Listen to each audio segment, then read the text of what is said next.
Of July and seek to finish this series around the end of July. I have a confession to make. Since we were off for 2 weeks, I was very tempted to just pivot from our Daniel series before we get to like the weird stuff, which is kind of chapter 7 on. There's a transition in the book of Daniel from stories about Daniel and his friends, ones that we recognize, Daniel in the lion's den, which was so good we decided to read that text twice, I hear, when I was gone. So the stories about Daniel and his friends, the fiery furnace, all these things, and there's a transition from those narratives to visions of the future. We call this apocalyptic literature. Apocalyptic literature. Maybe you've heard this word, apocalypse. It's a very common genre in today's culture. Let me give you a brief definition that I'm regurgitating from someone else on apocalyptic literature. Apocalyptic is a revelation, so that's an important word, a revealing, a revelation of the ending of this present age, which is an age characterized by conflict, and its replacement by the final age, characterized by peace. It shows us ahead of time, there's the idea of revealing, it shows us ahead of time the end of the kingdoms of this world and their replacement by the kingdom of our God and His Christ. This revelation is unfolded in, notice this language, complex and mysterious imagery. And it has the purpose of comforting and exhorting the faithful, God's people.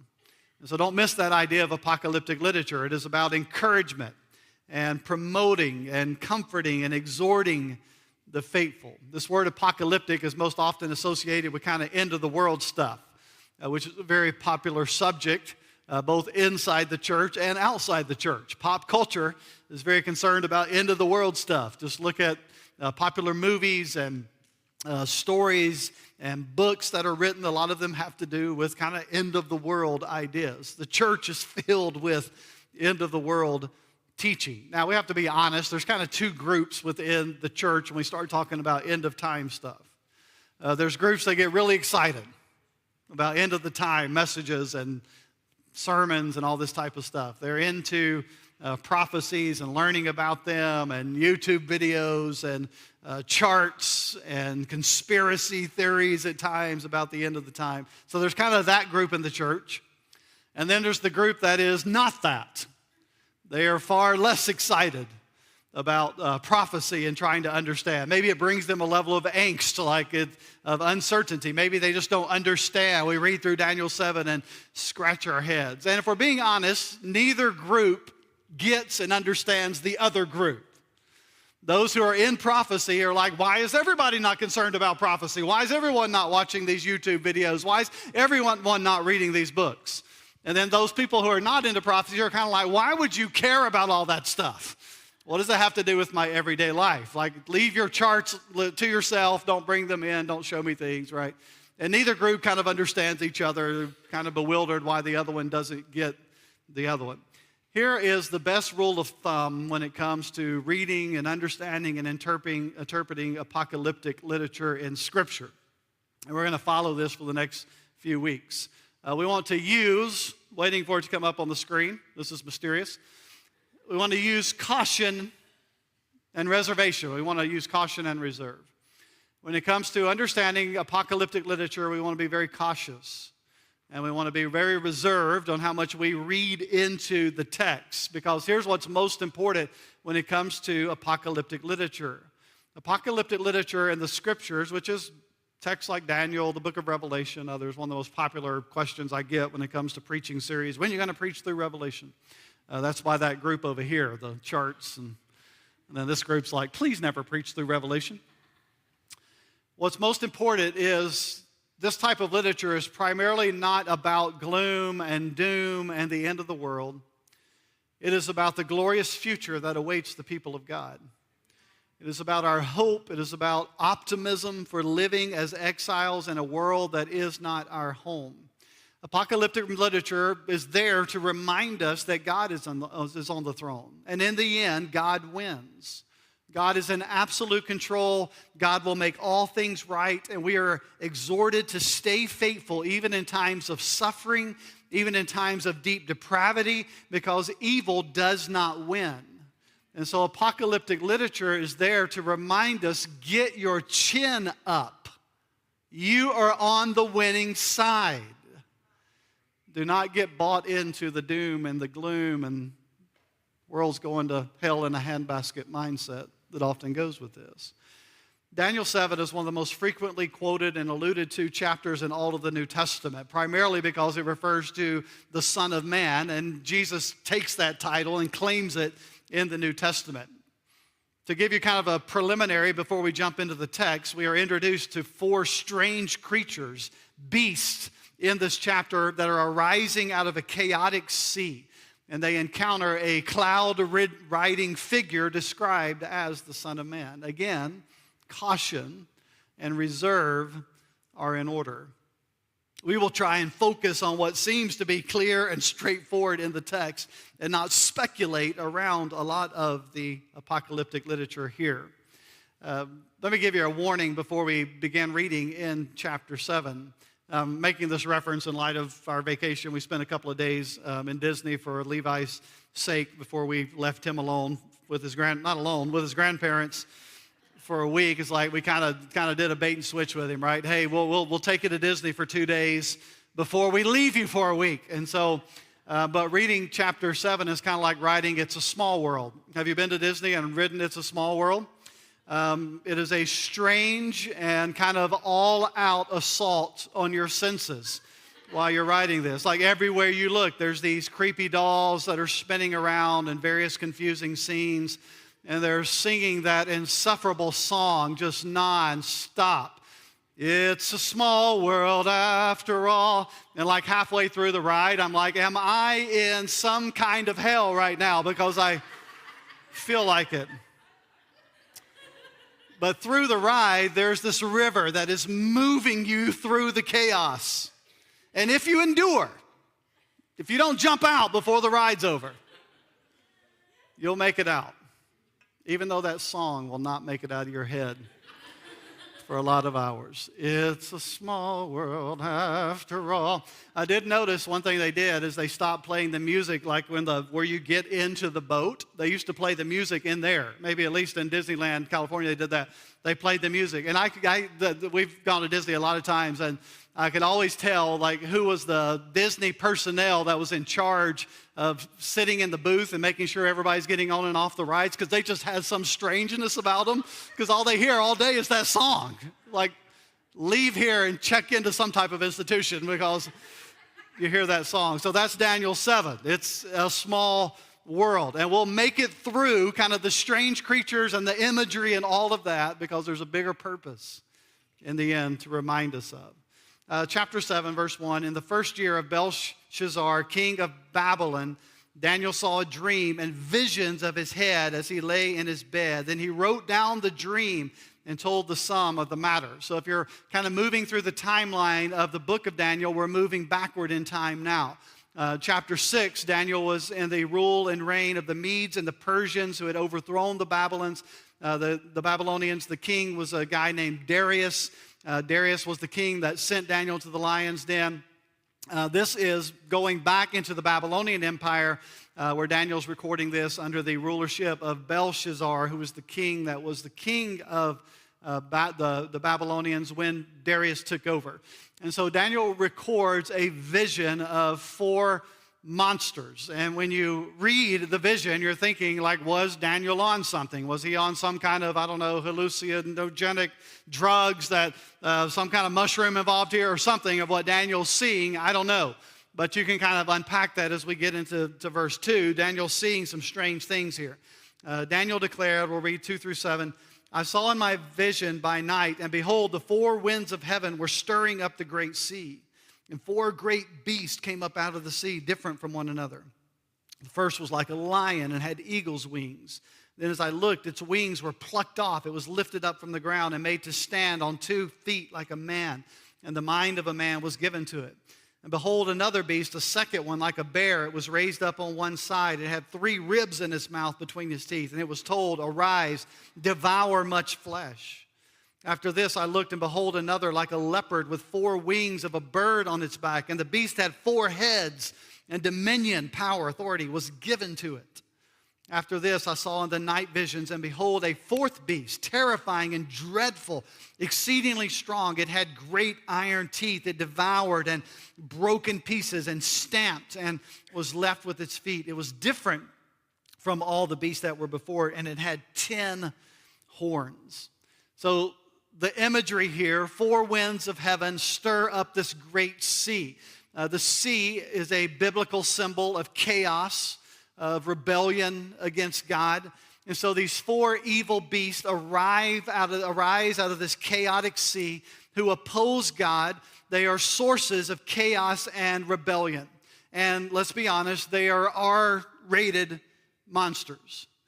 They're not kind of PG-13 version of monsters. They're very R-rated monsters. They are all-consuming.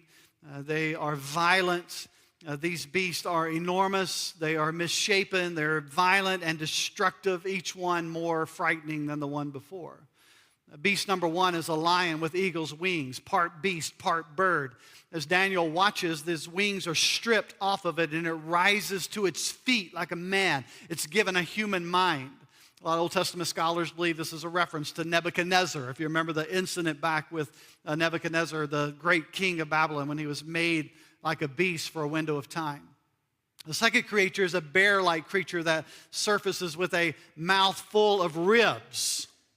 It's not necessarily a bad thing, mouth full of ribs. But when you realize why the ribs are there, right? The ribs are its latest victim. And this bear-like creature is poised to attack. It's poised to devour its next prey. Animal number 3 is part leopard, part bird with 4 heads. It's built for ferocity and speed. It's capable of seeing in all 4 directions at once. It has a thirst for power and dominion and authority. Beast number 4 is the most hideous of all. It's frightening and dreadful and powerful. And with its large iron teeth, it devours and crushes and tramples everything in its path. It has 10 horns, symbolizing growing strength and power and authority. Like these monsters are the things that nightmares are made of. And then there's a bizarre twist in Daniel's vision. Verse 8, I considered the horns, and behold, there came up among them another horn, a little horn, before which 3 of the first horns were plucked up by the roots. And behold, in this horn were eyes like the eyes of a man, and a mouth speaking greater things. So a little horn surfaces, uprooting 3 of the other horns. And this horn has the eyes like a man. It speaks great things. It is articulate. A lot of our Old Testament scholars believe that this is the figure that's referred to in the New Testament and other places as the Antichrist. This vision is very troubling to Daniel. Again, it's the thing that nightmares are made of. Verse 15, when I, Daniel, had seen the vision, I sought to understand it. And behold, there was one who stood before me having the appearance of a man. So Daniel sees the vision. He seeks to understand. He's troubled by it. The most natural question to us in these moments is like, what does it all mean? Verse 16, we learn that the 4 beasts represent 4 kings and 4 powerful kingdoms, and this succession of 4 monsters who cause chaos and havoc in the world. And then we ask, like, who are they? Who are these kings? Who are these kingdoms? Now, many Old Testament reliable scholars believe that the 4 beasts represent the kingdoms of Babylon and the Medes and the Persians, the Greek Empire under Alexander the great Roman Empire that was in full authority when Jesus was born into the world. And the context allows for this interpretation.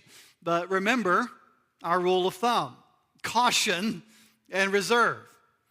The identity of the kings and the kingdoms is not the primary point of the text. As a matter of fact, when the angelic interpreter explains the dream to Daniel, he does not specify the identity of the beast. Look at verse 16. I heard a man's voice between the banks. I'm reading the wrong verse.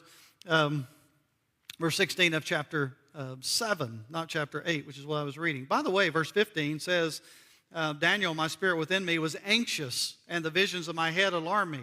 That's what I should have been reading.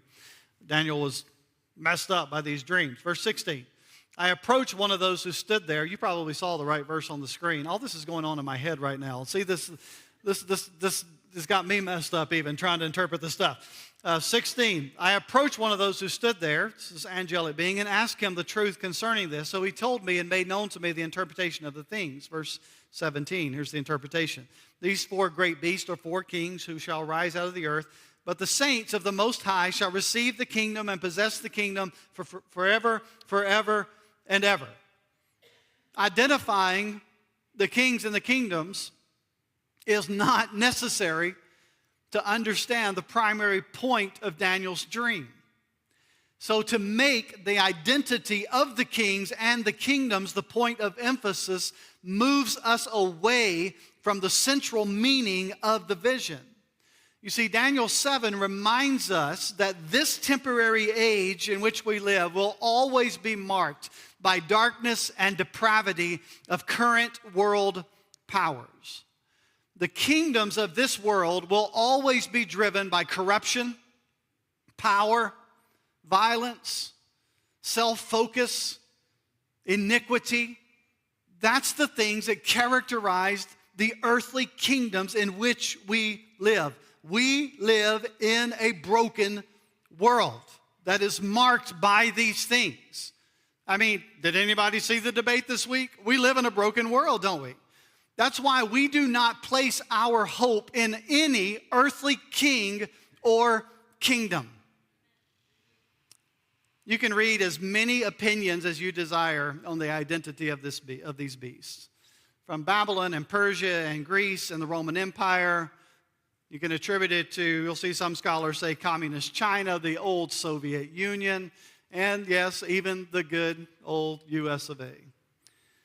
You can do a roll call of world history's most powerful and notorious rulers that all qualify as these beasts. Nebuchadnezzar, Darius, Alexander the Great, Nero, Hitler, Stalin, Kim Jong, whatever U.S. president or world leader is on your naughty list. The bottom line is this: kings and kingdoms come and go. Beasts are present in every generation, because every human display of evil is ultimately a reflection of what the book of Revelation calls the great dragon, Satan himself. End times authors and conference speakers and pastors have made buckets of money attempting to identify what the text leaves very open. And so that's why we exercise the rule of thumb. We use caution and reserve. You see, the focus of this chapter is not on the monsters. The focus of this chapter is on a coming day of divine judgment when every beast, including Satan himself, will face God's final and righteous judgment, and God declares eternal victory over every king and every kingdom. And let's be honest, even Daniel is curious about the identity of the beast, isn't he? But the angel is not fixated on the beast. He's not fixated on the monsters. He's fixated on the certainty of the victory of the saints. Daniel presses the angel regarding the identity of the fourth beast in particular and the 10 horns. Look at the response in verse 19. Then I desired to know the truth about the fourth beast, which was different from all the rest, exceedingly terrifying, with all its teeth of iron and claws of bronze, which devoured and broke in pieces and stamped what was left with his feet, and about the 10 horns that were on his head, and the other horn that came up before which three of them fell, the horn that had eyes and a mouth that spoke great things, and it seemed greater than its companions. Daniel's curious. And as I looked, this horn made war with the saints and prevailed over them until the Ancient of Days came, and judgment was given for the saints of the Most High, and the time came when the saints possessed the kingdom. Daniel's curious. He presses the angel. Tell me the definition. Tell me what's going on here. So let's look at what the angel says, this interpreter says. 23, he said, As for the fourth beast, there shall be a fourth kingdom on earth, which shall be different from the other kingdoms. It shall devour the whole earth. It shall trample it down, break it to pieces. As for the 10 horns, out of this kingdom's 10 kings shall arise. Another shall arise after them. He shall be different from the former ones. He shall put down 3 kings. He shall speak words against the Most High, and shall wear out the saints of the Most High. Some of you have always wondered where that phrase came from. Your parents use it, and you use it as a parent. I'm going to wear you out. Here it is. They shall wear out the saints. Wear out the saints of the Most High, and shall think to change the times and the law. And they shall be given into his hand for a time, times, and half a time. But the court shall sit in judgment. His dominion shall be taken away, to be consumed and destroyed to the end. And the kingdom and the dominion and the greatness of the kingdoms under the whole heaven shall be given to the people of the saints of the Most High. His kingdom shall be an everlasting kingdom, and all dominions shall serve and obey him. Here is the end of the matter. As for me, Daniel, my thoughts greatly alarmed me. My color changed, but I kept this matter in my heart. You see, the angel's explanation adds very little to what Daniel already knows. It's kings and kingdoms. Instead, the interpretive focuses on the triumph of the saints and the judgment of God. The angelic interpreter is basically saying, Daniel, you're missing the point. Yes, the horn will assault God's people. It will be a trying time, but look beyond the chaotic sea, because the point of the vision is a heavenly courtroom where the beasts are judged and destroyed, and God's people rule and reign in God's eternal kingdom. I mean, check out this scene, verses 9 and 10. As I looked, thrones were placed, and the Ancient of Days took his seat. His clothing was white as snow, the hair of his head like pure wool. His throne was fiery flames. Its wheels were burning fire. A stream of fire issued and came out before him. 1,000,000 served him, and 10,000 times 10,000 stood before him. The court sat in judgment, and the books were open. You see, in this courtroom scene, the Ancient of Days, which represents God himself, sits on the eternal throne. And his clothing and his hair radiate his purity and his holiness. And his chariot throne is emblazoned with fire that displays his supreme and sovereign power over all his enemies. A river of fire flows from his throne, and he's surrounded by this myriad of angelic attendants. And this eternal judge has the wisdom to discern what is right from wrong. He has the justice and the purity to choose what is right. And thankfully, he has the power to enforce his righteous judgment. And this harrowing beast with its boastful horn is simply destroyed by the righteous judge. Destroyed by the righteous judge. There's no cosmic battle. There's no back and forth. There's no who's going to win this thing. The Ancient of Days simply speaks, and the authority of every earthly king and kingdom is stripped away. That's why we don't focus on the beast. That's why we don't try to always figure out the king and the kingdoms. Because at the end of the day, there is one judge. There is one Ancient of Days who through a spoken word eliminates the most powerful kings and kingdoms on earth. Well, there's another character that's revealed in this text that we've got to bring attention to. Verse 13, I saw in the night visions, and behold, with the clouds of heaven, and maybe you recognize this language from our call to worship. Behold, with the clouds of heaven, there came one like a son of man. And he came to the Ancient of Days and was presented before him. And to him was given dominion and glory and a kingdom, that all peoples, nations, and languages should serve him. His dominion is an everlasting dominion which shall not pass away, and his kingdom one that shall not be destroyed. So we have this character who's revealed, a son of man, the text says, who is coming, who is riding on the clouds. This is language that the New Testament authors use again and again.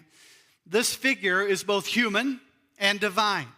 He possesses a divine authority. He is given authority and power and sovereign rule. His kingdom is everlasting and indestructible. The reference here, of course, is to the Son of God, to Jesus, who fulfills this prophecy. He comes to earth and he claims this title, the Son of Man. Now, imagine what that did to particularly the Jewish people of his day who were well-versed in books like Daniel. And then Jesus comes along and says, hey, whole son of man, Daniel 7, that's me. I am the one who will be riding on the clouds, who will be bringing rescue. He comes to earth, claims the title. He lives as one of us, yet without sin, so that he might rescue us from the chaos, from the brokenness of the sea. You see, for Daniel, this is so important, the coming of the Son of Man was still to come. This was prophetic for Daniel. But for those of us who live on this side of the cross and the resurrection, we can see and understand more clearly what Daniel only sees in part. We know that the Son of Man came to earth as a babe in a manger, that he takes on full humanity, and that his victory was secured not through bearing a sword and raining down fire on his enemies. His victory was secured by becoming a servant and dying on a cross and being raised back to life. The New Testament writers say the Son of Man came, they add this to it, not to be served, which is what we might expect in Daniel 7. You read this text and you're like, man, this Son of Man, right? People are going to be serving him. But Mark picks up on this and he says, the Son of Man, same language, same figure from Daniel 7, came not to be served, but to serve and to give his life as a ransom for the many. So we learn beyond Daniel 7, particularly in the book of Revelation, that the Son of Man will come again one day. And in his second return, he will bring final judgment on his enemies and vindicate his people. So let me bring this into real life. For now, we live in the in-between. We live in the era of monstrous beasts. We live in an age of rampant evil, destructive violence, pervasive sin. And let's not just look beyond. That same evil and violence and sin wreaks havoc on our soul and heart too. This is not just a them thing. This is an us thing. The same sin, same evil wreaks havoc in our own souls, invades our own space.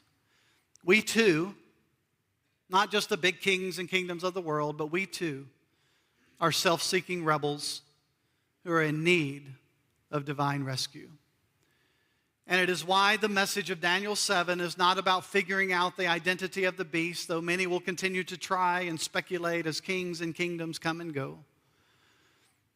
But rather, our call as followers of Jesus is to live out our lives in this present world with our eyes fixated on the heavenly throne. We do not live in fear of the beast. We live with the hope and confidence that the victory has already been declared. It's already been won.